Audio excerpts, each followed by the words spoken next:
I'm going to leave off our discussion with David by telling one more story, one more criticism. We talked about a criticism that he had that he faced with the Pietà. One more criticism. It's kind of an interesting story.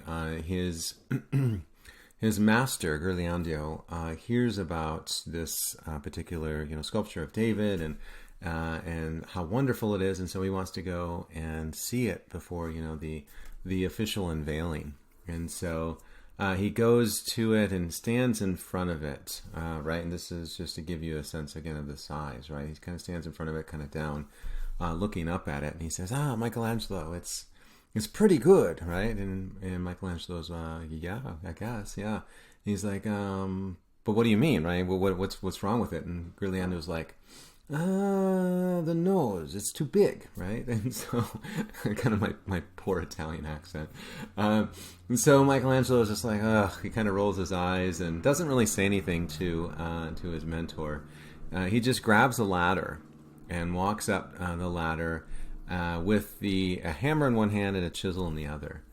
And he goes up to the top and he pulls out, hammer in one hand, chisel in the other, and with the hand with the chisel in it, he takes a little bit of his the powder, some dust from the marble, because marble's pretty dusty, right? And so he always has it in his pocket somewhere, and so he just takes it out in his pockets, put it in the chisel, and so he hits the hammer, and then he has the hammer, hits it with the chisel, and then just lifts up his finger slightly and lets some of that dust in his hand fall to the floor, and he hits it again, lets some dust fall to the floor, and he does that a couple more times. Then he climbs down and says, "Now what?" And he says, "It's perfect." So, I don't know. It's kind of interesting that it doesn't matter how good something is. Maybe there's a lesson in that there's always going to be some type of criticism or some critic that's out there. Michelangelo, as good as he was, he still faced his own critics in his day. And for the most part, he handled them in stride. Sometimes he didn't.